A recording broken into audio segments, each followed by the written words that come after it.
in a daily effort to just keep on posting like what the hell's going on in my life. And so tomorrow I'm having a hard conversation with one of the employees at work.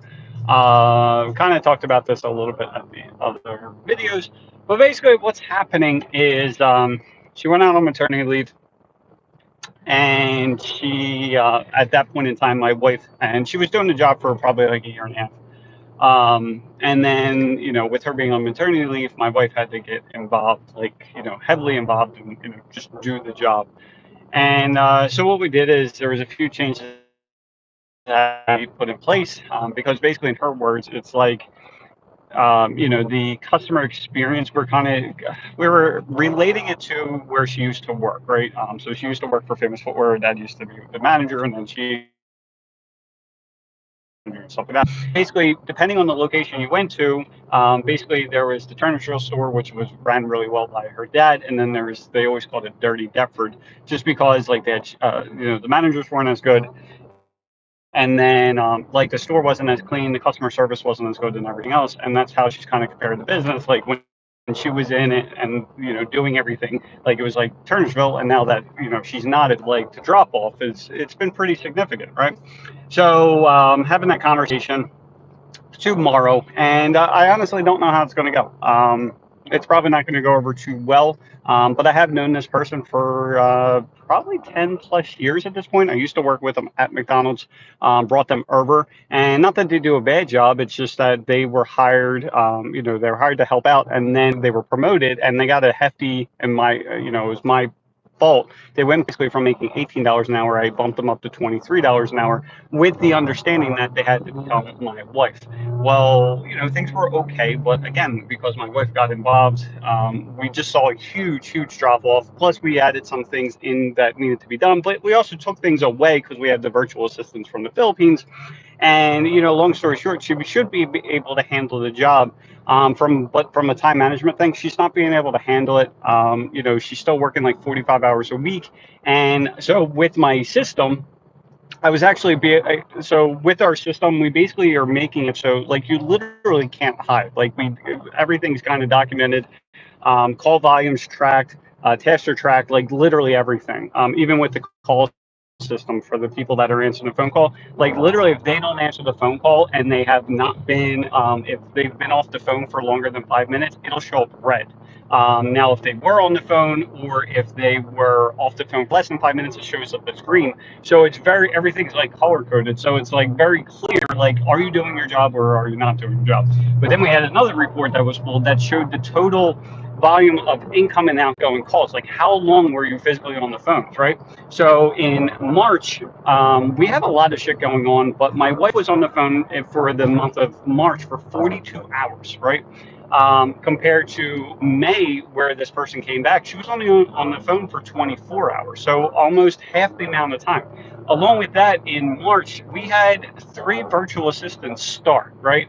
So a lot of times she was having to deal with that, or if the salesperson couldn't answer the phone because they were working with these VAs, then she was taking over those phone calls as well. On top of that, in May of this year, they were only on the phone for 24 hours, but then I'm going through all the call logs and I'm finding out like a lot of the calls that my wife was on, because she was actually on the phone for like 40 hours compared to the 24 for the same period.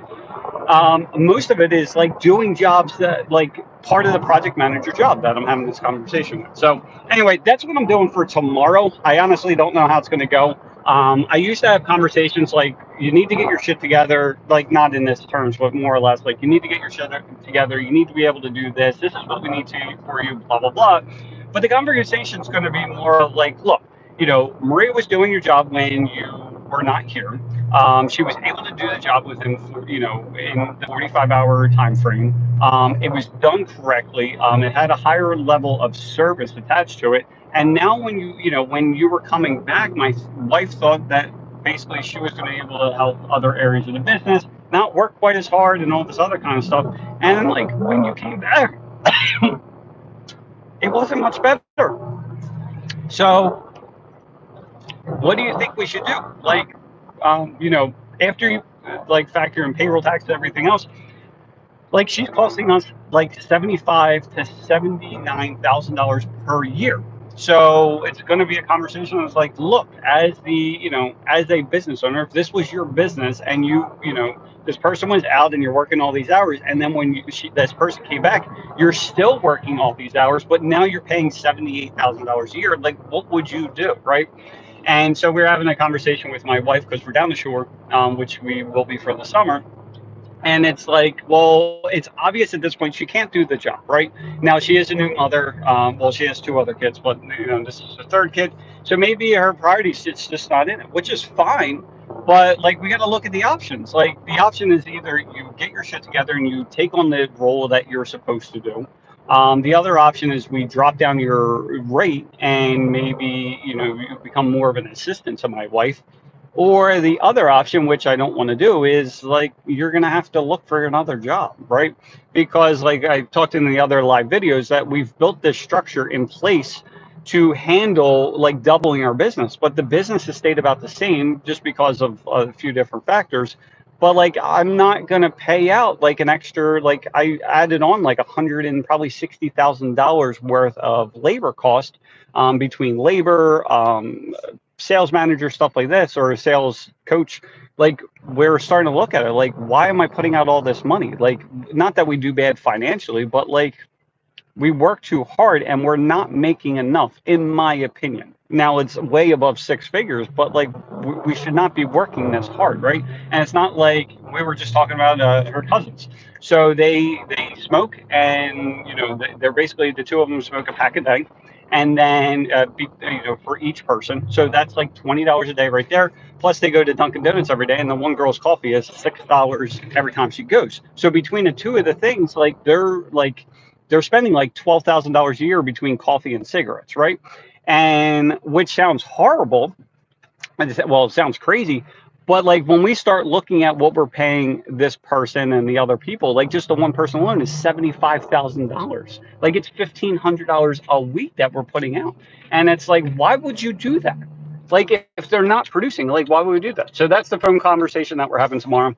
And again, like, I consider her a friend, and we don't want to lose her, but it's also realizing like she's never she's never going to be able to do the job in its full capacity. And I think it comes down to more of looking at, like, I started doing a spreadsheet for everything. So it's tracking like all the hours that she's putting in, the number of phone calls coming in, the number of the consultations, because when there's consultations, like, our person goes out, they do the measurements, and then that goes back to the office, and then she puts the final numbers together. So even the consultations is less than what my wife was dealing with. The number of jobs booked, because same thing, when the jobs are booked, there's a lot of things that go into that. Like, she's got to obviously talk to the customer, get the payment. She has to like send out the emails, get to order the other stuff like that. But the number of jobs, the number of consultations is less. And then her hours on the phone was like half the amount, but yet you're still not getting this stuff done and you're just overwhelmed. So like, I don't think we can always have these conversations that are like, you just need to do your freaking job. And it's more of like, this is what's happening. Like, what should we do from here?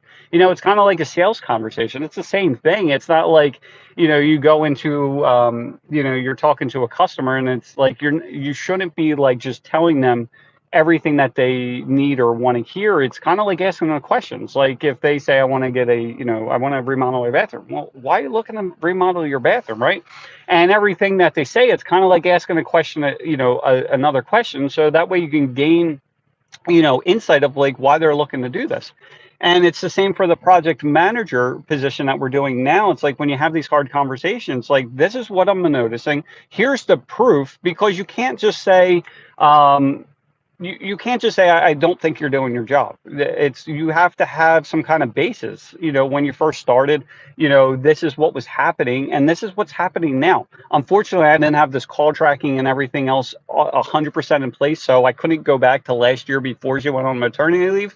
But like, she was doing all this shit. She was doing the project managers, plus she was in the round robin. So the round robin is our call system. So basically, if you have three people in the round robin, when the first person calls, person A, gets the first phone call. Person B gets second and third. Well, she was in the round robin Plus, she was doing her job on top of it, but now she can't even do her job. Plus, I brought in these VAs that are doing parts of her jobs as well. Plus, I've already been able to automate some of the stuff that she's been doing in our system as well. And it's like, you're still not doing the job. And like, I've made it like almost foolproof. You know what I mean? So that's where we're kind of at. If there's any kind of content that you guys want to know about, let me know, because there's actually two people on here, which there's usually no one. I'm just normally talking to myself.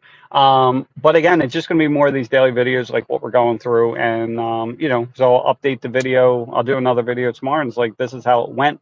Along with that, some things that were going on, I talked about, we're doing the wholesale for the other fence companies. That's the other part of the problem. The fact that she needs to do her job as the project manager, so that way my wife can go in and manage this process, because we have to make sure everything goes 100% correctly every single time. Because like I'm sure, like when you're buying from other, from your suppliers and everything else, especially we're doing job site deliveries.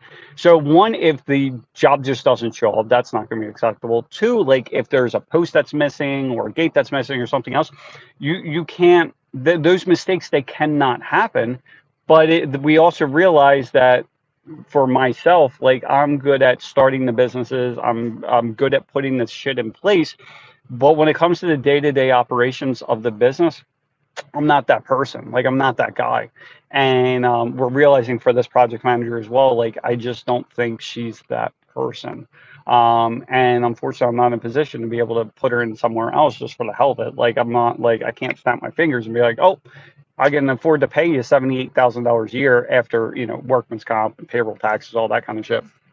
Speaking of which, if you don't look at that stuff, like it's not just, $23 an hour. It's, you have to add 40% to those numbers in case you do not, just to cover workman's comp, payroll taxes, everything else. So, the 23 would be really 46 grand a year. But then once you add the 40%, it's like $79,000. So that's where I'm at.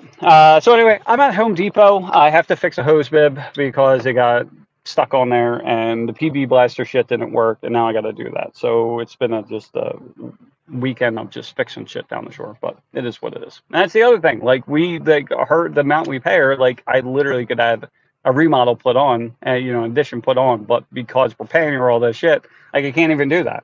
Not that I live a horrible life. Like I should not be complaining that we do have the two houses. We do send my kid to like a 20 grand a year school, and he's in 5th grade, which that we're switching over as well, because it's just not what he doesn't really enjoy it and stuff like that. So we're cutting out that expense as well. So he's going to Catholic school next year, but that's where we're at. So anyway, if there's anything you guys ever want to know, go to, you can send an email, support@localprohelper.com.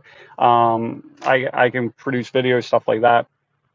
And, but yeah, have a great day. Talk to you soon.